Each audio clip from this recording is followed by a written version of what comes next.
Bienvenidos a Somos tu aliado legal, el podcast que llega gracias a Barrera Andrade Abogados y Consultores Baclo. Hoy tenemos un episodio especial en el que hablaremos sobre el caso Byron Castillo, y para ello contamos con un invitado de lujo, el destacado abogado Alex Albán. Alex es un experto en el sector privado, con una amplia experiencia en el proceso de recuperación de cartera y además es mediador acreditado en el Centro de Arbitraje y Mediación de la Pontificia Universidad Católica del Ecuador, donde brindó asesoría en temas laborales, civiles, sucesorios y de niñez. Además, ha llevado su pasión por el derecho deportivo al siguiente nivel, culminando el programa de especialización en Derecho Deportivo en la Escuela Tecnológica del Deporte de Perú. Gracias a esto, ha puesto en práctica sus conocimientos en el área deportiva, trabajando con clubes y jugadores profesionales del país.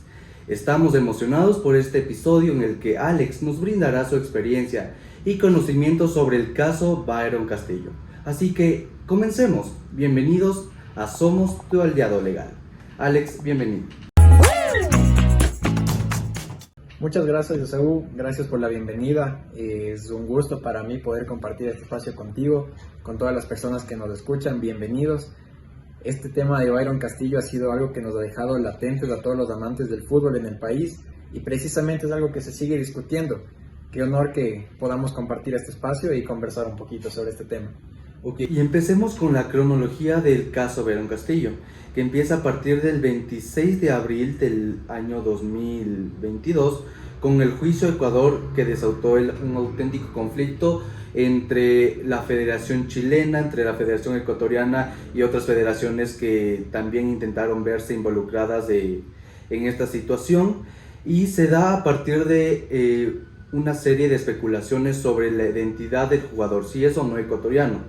Eso dio ciertas resoluciones a favor o en contra de Ecuador, ya lo iremos conversando, donde al final el jugador Byron Castillo no llega al Mundial. ¿Por qué no llega al Mundial Byron Castillo? Precisamente creo que es importante recordar todo lo que ha pasado hasta este momento. Y como tú decías, parte desde el año 2022. Entonces, en mayo de 2022, la Federación Chilena ingresa una demanda al Comité Disciplinario de la FIFA. Esta entidad precisamente pretende ver la nacionalidad del jugador que dicen que es colombiano, el señor Byron Castillo. Y se discute precisamente si era elegible para participar de estas eliminatorias y en los partidos con la selección ecuatoriana. El Comité Disciplinario en junio de 2022 lanza ya su dictamen y precisamente falla a favor de Ecuador. Entonces desestima todos los argumentos de la Federación Chilena y da la razón a Ecuador. Cabe una apelación, llega el recurso al Comité de Apelaciones de la FIFA y nuevamente se le da la razón a Ecuador. La Federación Chilena, ahora conjuntamente con la Federación Peruana, presenta esta acción ante el TAS. ¿Qué es el TAS? El Tribunal Arbitral del Deporte. Es la máxima instancia resolutiva a nivel deportivo, no solo en el fútbol, sino en todos los deportes. Y ellos sí, ya a puertas de que se celebre el Mundial, precisamente le dan una sanción a Ecuador, no al jugador, y eso es importante entenderlo, porque muchos entendemos o especulamos que el sancionado ha sido el jugador, pero en realidad la sancionada ha sido la Federación Ecuatoriana de Fútbol. ¿Cuál es la sanción?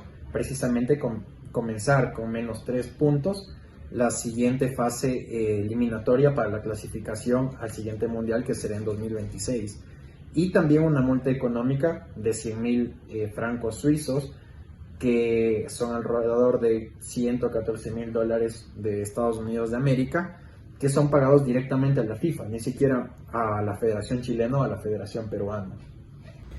La pregunta ahora es, ¿por qué la sanción llega a la Federación Ecuatoriana y no al jugador?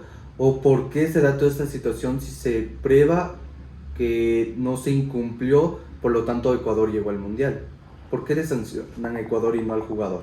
Es una buena pregunta y yo pienso que el meollo de todo el asunto, porque lo que dice la FIFA, el TAS en su resolución, es que la FED ha utilizado un documento que contiene información falsa. Entonces, hablamos del pasaporte del jugador.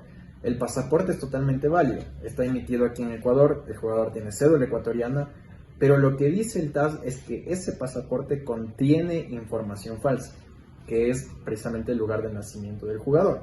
Entonces ahí está la discusión que seguramente quieren llevar a cabo ahora con la nulidad del laudo, que lo iremos conversando posteriormente, pero no se sanciona al jugador porque no se interpuso la acción contra el jugador, sino a la federación, porque ellos no deberían haber llamado al jugador para ser convocado.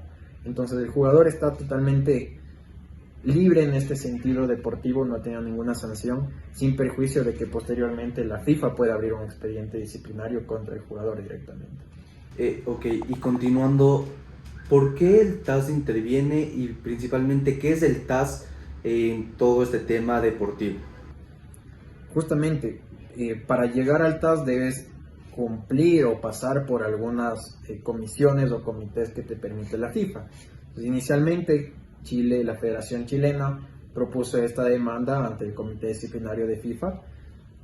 Para la apelación de esa demanda va el Comité de Apelaciones de la FIFA, y el TAS es la última instancia a nivel deportivo. El Tribunal Arbitral del Deporte es la última instancia, entonces fue el último mecanismo que pudo utilizar la Federación Chilena y Peruana para lograr algún tipo de sanción a nuestra federación.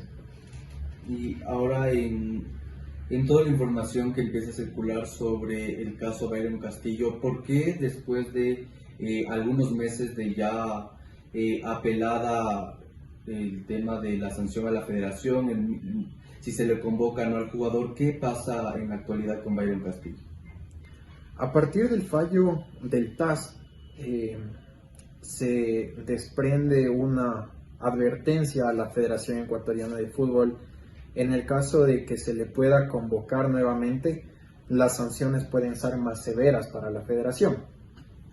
Esto puede implicar mayor multa económica o resta de puntos, de mayor cantidad de puntos en esta fase clasificatoria al siguiente mundial.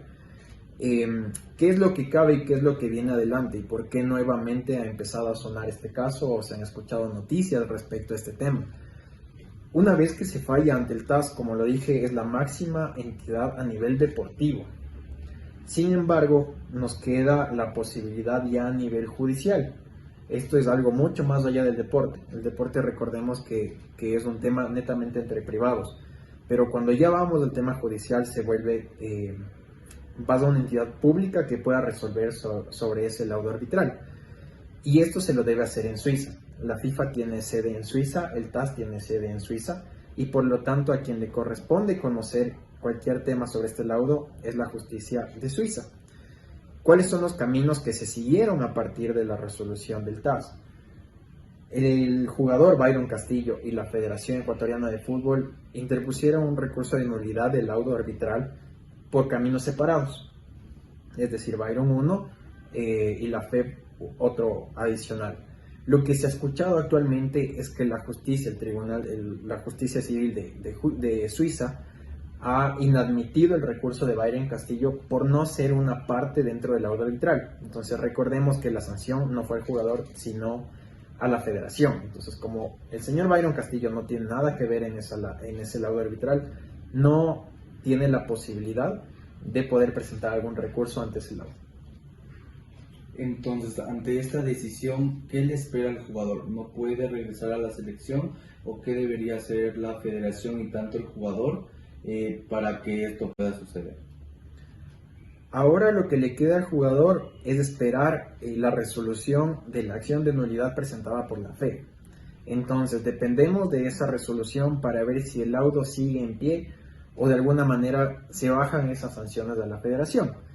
Esta sería la última instancia, o sea, con la resolución que tengamos de ahí en adelante será definitiva y sabremos qué paso seguir. Entonces, en el caso de que ese laudo sea inadmitido y sea anulado, las sanciones de la FEP bajan. Es decir, ya no tendríamos los 3 puntos, no tendríamos la multa económica y por lo tanto lo que debemos tener cuidado no significa que ya podamos convocar directamente al jugador, porque hay que tener cuidado ahí también. Como vemos que es un tema controversial y el TAS ya ha dado una respuesta a esto, Lo ideal sería que el jugador pueda regularizar todo su tema de identidad, el lugar de nacimiento, y tener los papeles correspondientes para poder actuar o no en la selección ecuatoriana, y que esto no llegue a perjudicar a Ecuador para su fase clasificatoria al Mundial. Y dentro de estas últimas instancias donde el jugador debe regular sus documentos, ¿cómo se debe manejar esto? ¿Él debe acudir con Federación Ecuatoriana y el equipo legal, o él individualmente tiene que encargarse de todo este tema? Es un tema más personal, digámoslo así. Entonces, la federación tal vez le brindará facilidades o algún tipo de espacio para que él pueda regularizar todo este tema, pero es netamente algo personal, digamos, como tú o yo debemos nosotros regularizarnos como ecuatorianos, como colombianos o como la nacionalidad que tengamos, pero debemos hacerlo nosotros a la entidad correspondiente, en este caso acá las autoridades competentes del Ecuador, del registro civil, por ejemplo. ¿Existe algún tiempo o cuál será el tiempo prudencial en donde esto debería estar o no resuelto? Respecto a este recurso que está ahorita en el tribunal suizo, no tenemos un tiempo estimado. Sabemos que va a tomar su tiempo, seguramente ya estaremos jugando eliminatorias ya para cuando haya una resolución. De ahí no hay un tiempo para que el jugador tampoco pueda regularizar, entonces no se le ha dado un tiempo, no se le ha dado un plazo que se le diga no, si no lo haces hasta este tiempo no puedes jugar. Simplemente es algo que está en un desfase, en algo que podría perjudicar a la federación, pero por el momento a nivel de clubes no se ha visto que hay un perjuicio. Entonces, por lo tanto, Byron Castillo, si bien está convocado a la selección, lo hemos visto jugando a nivel de clubes, ahora en México, en el Club León. Y para finalizar, ¿qué conclusiones tendrías sobre este caso y qué recomendaciones darías a los futbolistas en general sobre el manejo legal de lo que es el jugador de fútbol y todos los documentos? ¿Qué asesoría deberían tener para no tener estas dificultades que es lo que topamos ahora? Precisamente el consejo es buscar una buena asesoría legal. Entonces, cuando un jugador, muchas veces los jugadores de fútbol inician su carrera desde menos de los 18 años, 12, 15 años, y a partir de ahí van generando dinero. Entonces todo eso les lleva a tomar decisiones apresuradas, a que se le acerque gente que tiene beneficios o intereses propios y no le permiten al jugador tener un desarrollo o formarse académicamente pensando en que toda la vida va a ganar esa cantidad de dinero. Entonces el consejo parte desde la raíz, de que inicialmente tú puedas tener como jugador una asesoría especializada de un equipo legal que te pueda brindar las facilidades para que tú puedas destacar en tu carrera futbolística y también administrar tu patrimonio futuro.